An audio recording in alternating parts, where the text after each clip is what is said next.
and welcome back to Positively Fresno. I'm your host, Jenine Klein.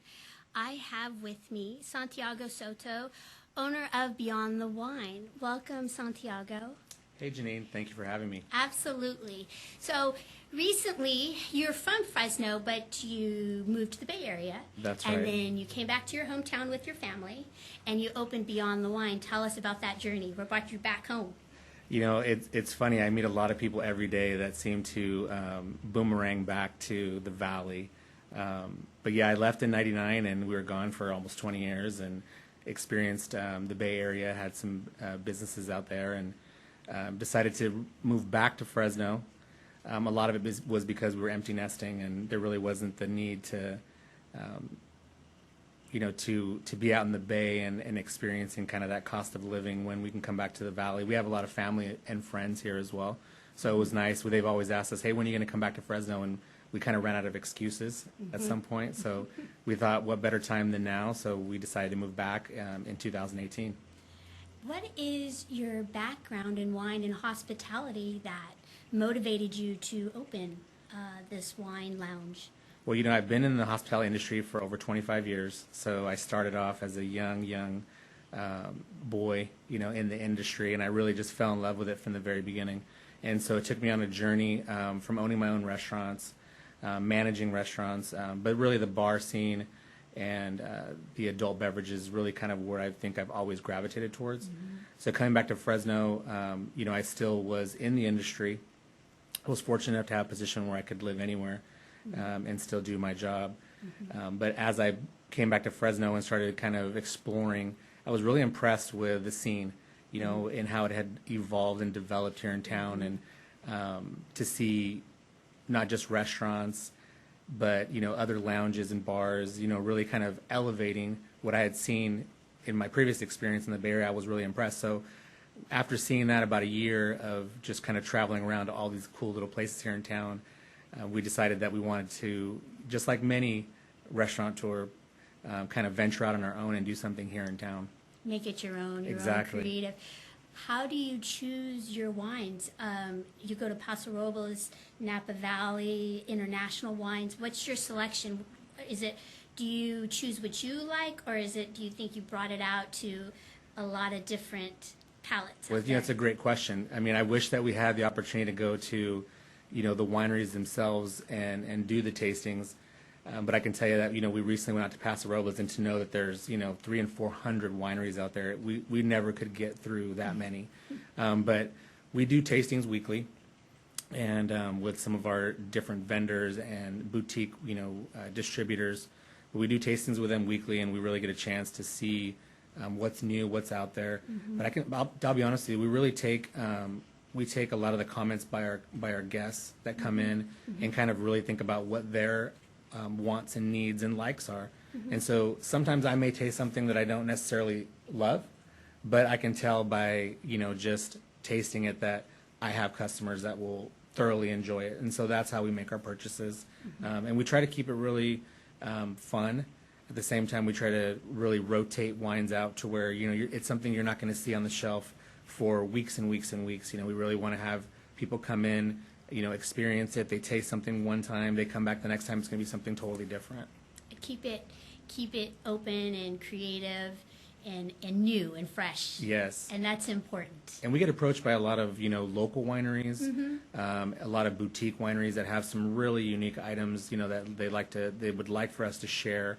And it's fun. I mean, we do come across some very, very unique wines that people do some very small lots, and it's great that we get a chance to talk with them directly, because we get to hear their story as well on how they got started and kind of the story behind the wine. And to me, I think sometimes that's really what makes the wine, is sometimes more the story than the actual juice in the bottle. The personal Absolutely. element of it. And recently Beyond the Wine has been booking DJs and live bands, and now that everything's shifting in a different direction, how are you going to keep things creative and positive and motivated because you have a live scene in there, and a lot of people come in, obviously social distancing, and you're doing all your rules and guidelines. So what are you going to do? What's next? Well, it's going to be difficult throughout these next few months, but we persevered through it this whole time. I can tell you that when we had the opportunity and the weather was a little bit better, we did some live events in our center. We're fortunate enough to have a really, really nice like 3-acre fenced area that's behind our property, and our landlord's been gracious enough to let us use that property. We brought in some bands and had some really nice events out there where we'd have chalked social distancing circles on the grass and really kept it, very safe. At the same time, really making it a fun event. Throughout these next couple months, it's going to be a little more difficult and challenging to get through that. But I know that we'll get through it. In all honesty, I know that we will. We have some great customers that still come in and visit us, and will come in and grab, wine to go or what have you, especially now through the holidays. With the holiday season being here, a lot of people love to, share things such as a bottle of wine when they go to, whether it's Thanksgiving dinner or Christmas events. So we're fortunate enough to have, that fan base. But like I said, it's a great place that people could come in and find something unique. But to your question, how will we get through it? What type of events will we do? Unfortunately, we don't have the space like some do, right in front of our business where we can, set up shop. But we're going to do our best to continue, to bring some fun into it, and we're spinning our wheels constantly and reaching out. I mean, right now we're looking at doing a lot more kind of very intimate, small, private events for the holidays. So people are reaching out to us to kind of more book the lounge for whether it's their holiday gathering, for business or what have you. So keeping those events a little more private to where they're not open to the public. And then how can our viewers get in contact with you if they have a event they would like to have at Beyond the Wine?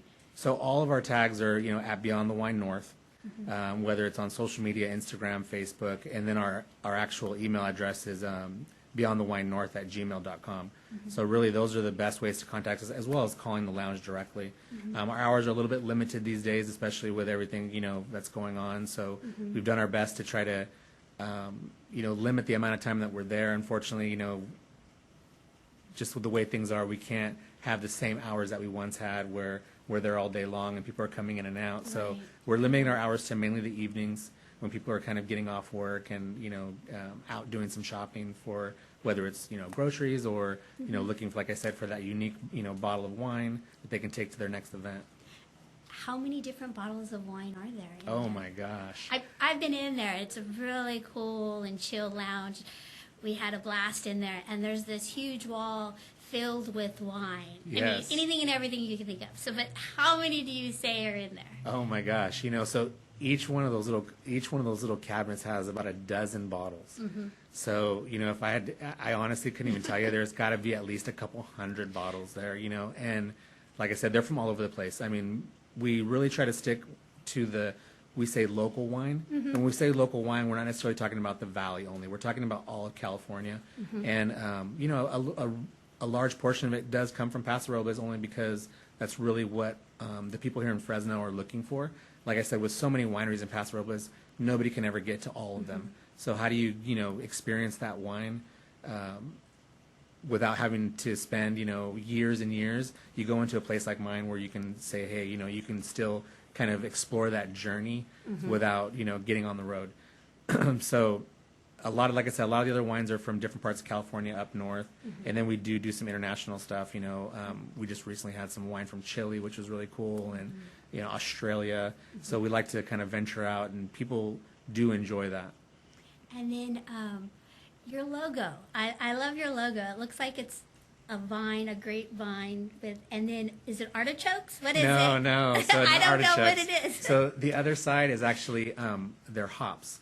Oh, so, okay. Yeah, so our lounge, is kind of split down the middle between having wine and then as well as having craft beer. And so tell us about the craft beer. So that's been, something that for that particular location, we brought in, and we rotate out craft beers on draft. We bring in a lot of cool stuff by the can. And honestly, with craft beer, we don't have to venture out too far. There is so much really good craft beer here locally. Oh, it's amazing in Fresno. It's so much fun. And, I think that we've only just scratched the surface. From my understanding, there's about 7 to 10 breweries here in town. But when you look at other, areas with similar, with with similar amount of people, they're talking about anywhere between 20 to 100 different breweries. So I think that Fresno still has a lot of opportunity for, new and upcoming breweries to come in, and I know they're coming. But it's exciting, like I'm really looking forward to seeing what else, we bring to Fresno. And at the downtown Fresno Ale Trail.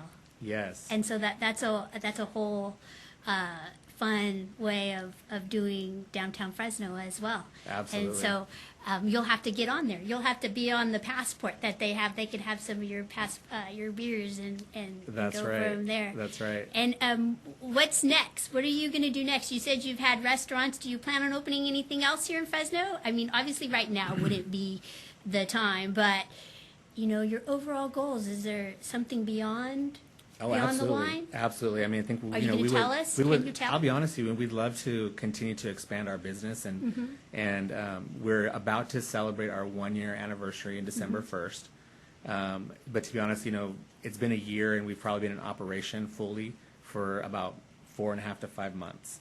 So we've had a lot of closures and things of that nature. But our original goal was to continue to expand, and we're looking at different parts of Fresno that would love to have a place like ours, and really look at some different opportunities, whether it's different parts of Fresno or Clovis or what have you.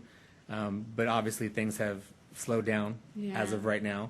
But I think that next year we'll be geared back up again, and we'll be looking for spots and looking for people that want to join this kind of new revolution of bringing adult beverages and this lounge type atmosphere to Fresno. I mean, I think it's great, honestly. I mean, we've had nothing but really positive reviews on when people come in and really enjoy themselves there, and it's a place where people can just really relax and hang out.